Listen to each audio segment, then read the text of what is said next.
అతిపెద్ద గిరిజన జాతర నాగోబా ఆదిలాబాద్ జిల్లా కేస్లాపూర్లో ఆదివారం అర్ధరాత్రి మహాపూజతో ప్రారంభమైంది.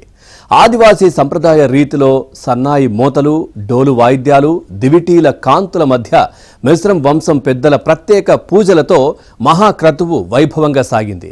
ముందుగా గర్భాలయం వెనుక ఉంచిన పవిత్ర గంగాజలంతో శుద్ధి కార్యక్రమం చేపట్టారు.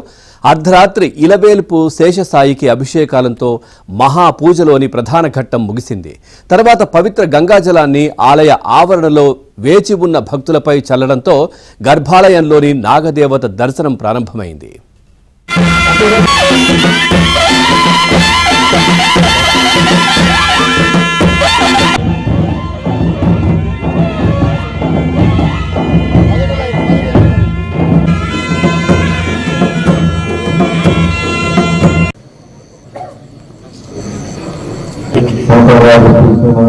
సెల్ ఫోన్ కి మాత్రం స్విచ్ ఆఫ్ చేస్తే సైలెంట్.